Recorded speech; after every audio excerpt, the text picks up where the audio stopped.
Over the past 100 years or so, so many franchises, film studios, and even art mediums have been created. Greetings to all who wish to be greeted. I'm MegaPacKid, and this is my game shelf, and I decided to take a look at 9 of these entities and their origins, starting with Mickey Mouse's first cartoon, Steamboat Willie.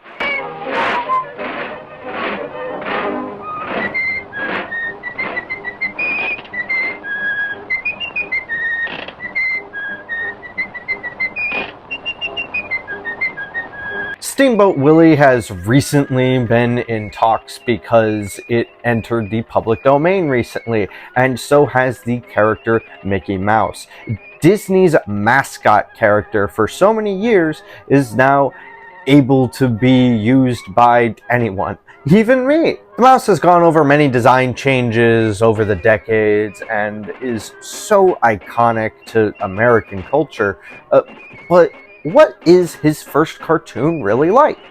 Well, it's cartoony. That really is one of the best words to describe this. It's funny, although I feel like I would have enjoyed it more if I were actually around in 1928 and watching it. But again, what about the cartoon itself?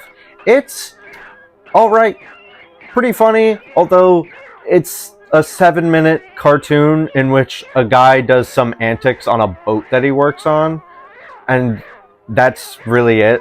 There's not a whole bunch to review with it. So let's move on to the first ever movie featuring an iconic monster, King Kong, from 1933.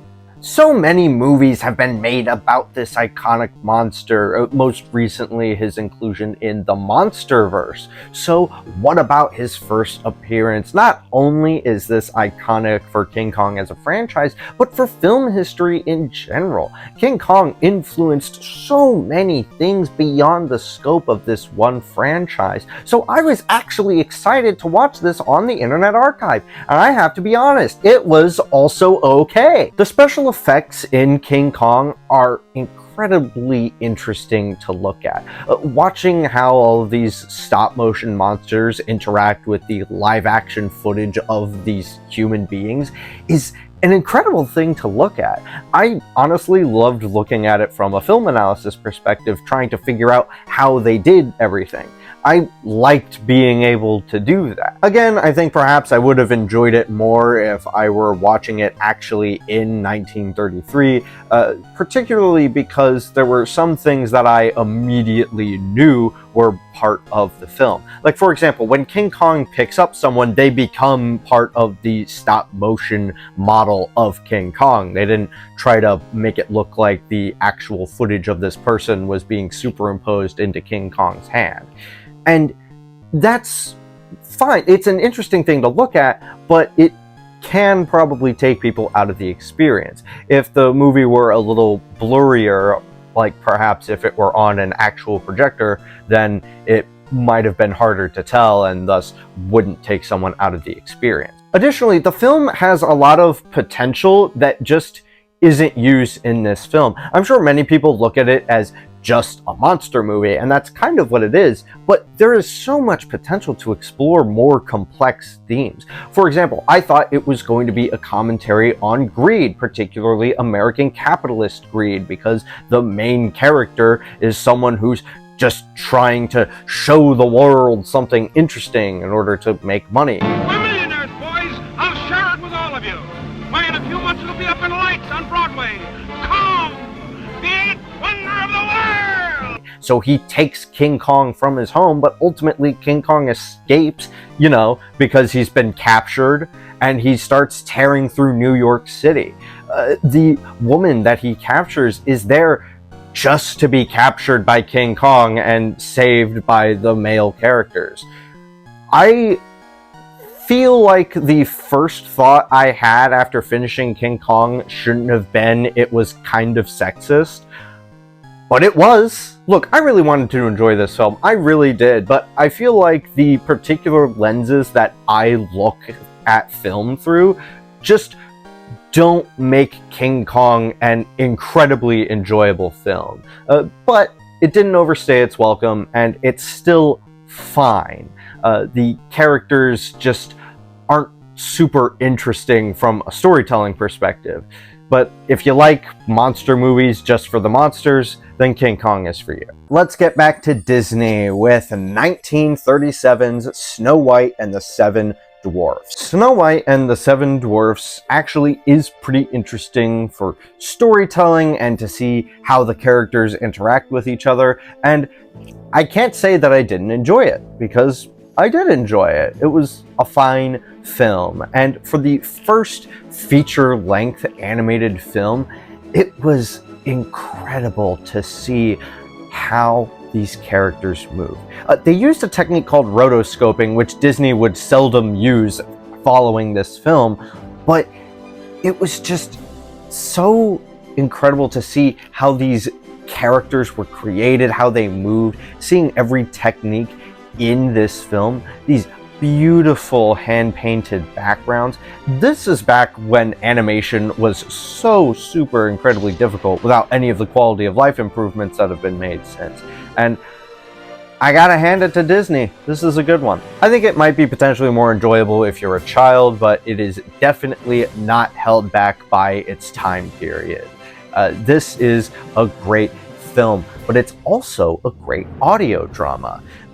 RKO Pictures made a radio version of the movie with some additional voice lines, but it was also incredibly shortened, and the whole thing was incredibly interesting to listen to. Different versions of films are something that I find incredibly intriguing. Different versions of characters.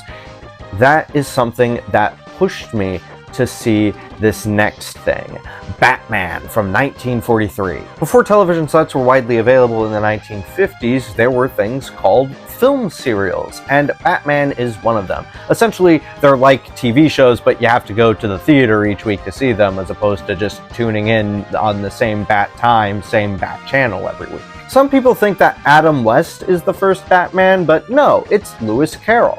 And I was really interested to see how this version of Batman from the 40s would be different. After all, it's closest to his inception in the comics back in the 30s. So, how is this film serial? It's propaganda! This film is actually anti-Japanese, pro-American propaganda from World War II. It is so blatant to the point that the main villain in this film serial isn't the Joker or any iconic Batman villain. I am Dr. Decker, humble servant of His Majesty Hirohito. By divine destiny, my country shall destroy the democratic forces of evil in the United States to make way for the new order. A guy they created for the film serial who's the Prince of Japan and who's doing evil stuff. He's trying to undermine the United States and, get it to be part of the Empire of the Rising Sun or whatever. And the whole thing is very difficult to watch. If the effects in King Kong took me out of the experience because I was able to tell how they were done, then the every couple of times in which someone would say, well, you Japanese are no match for the might of the United States of America, definitely took me out of watching this film serial. Now, I watched an edited version of it that has all 15 chapters together as if they were one movie on YouTube, and that's probably the definitive way to watch this. I mean, people binge watch things these days anyway, and unlike some series that span for seasons and seasons and seasons, this is like 4 hours, so it's really easy to get through. Well, it's easy to get through if you don't cringe at every racist thing that's in this movie, and there is a lot. Now, one thing that could be a point of criticism is that the actor who played Dr. Daka, who's supposed to be the Prince of Japan, was a white guy in makeup doing an accent. However, Japanese people were interned at this time, so I'm gonna give them that one pass because they probably couldn't have gotten actual Japanese actors even if they wanted to. There you go, Columbia Pictures in 1943, you get the one pass. The whole thing is built up because people keep thinking that they've killed Batman, and Dr. Daka getting progressively more frustrated about the whole thing is actually really funny. In fact, he thinks that there are multiple Batmen in this organization that are specifically trying to take him down. It's hilarious. But the final fight is such a disappointment. Daka and Batman barely interact with each other. They just kind of slowly undo some of the things that Daka has done by taking over people. And then Robin has tied him up, but then he escapes, but then he falls into his own alligator pit. And it's just a really weird experience. The whole thing was just not enjoyable, at least not as a series finale. I really can't recommend Batman 1943 like I can recommend the other stuff. While it's ultimately just okay, the amount that it is dated just completely ruins the experience. Something that's not super dated, though, is Spider-Man from 1967. Now, I have to say, I didn't watch the entire series. I watched a few of the first episodes, and honestly, it's fine. I'm just not into Saturday morning cartoons. Let me explain. I think animation is a beautiful medium, and Spider-Man, ironically, has proven that. But Spider-Man 1967, not for me. Episodic storytelling is something that I have trouble getting into if I'm trying to watch an entire series, because these characters aren't going to change. They aren't going to grow. There's not new things that are happening or references to the past, unless a Spider-Man villain is like, hey, I'm going to get revenge on you, Spider-Man, which they could do at any point. People have criticized the Marvel Cinematic Universe for not having a Spider-Man origin story, but this version of Spider-Man also doesn't have an origin story, at least not in the first few episodes, and if it is there, then it should have been at the beginning. And it's not just because TV would have been like this at the time. I mean, the first episode of Adventures with Superman in 1952 had an origin story, so why not this? The actors do a fine job. It's a little weird hearing people call this character Jonah Jameson, but whatever. It's ultimately fine, definitely okay for your kids to watch, although I would maybe vet the episodes because they are from 1967, just in case. But ultimately, totally a fine cartoon, just not for me. Going forward another decade or so is Castle in the Sky, the first Studio Ghibli film. Now, my best friend told me that there's debatably another film that could be considered the first Studio Ghibli film, but this is the first film made by the actual film studio, Studio Ghibli. And I gotta say, it was a little weird, but I really liked it. The animation in this film was absolutely beautiful. It's a different style from Snow White and the Seven Dwarfs, but that's totally okay.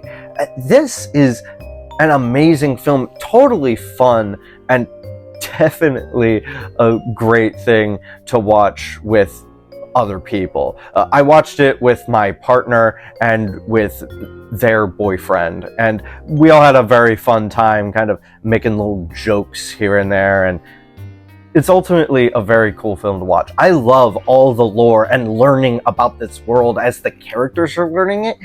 It's incredible. Miyazaki, that guy's going places.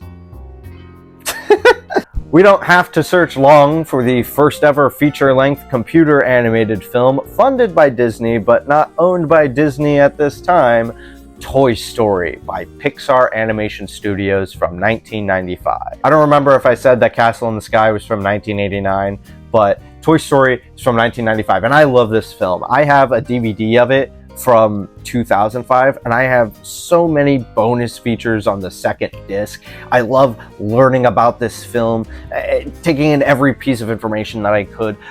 Toy Story, additionally, is not just the first feature-length computer animated film. It's not just Pixar's first film, but it's the first film in the Toy Story franchise, which itself is a pretty large franchise these days. This film is great. It's not just great if you have kids or if you are a kid. It's not just great if you like toys or whatever.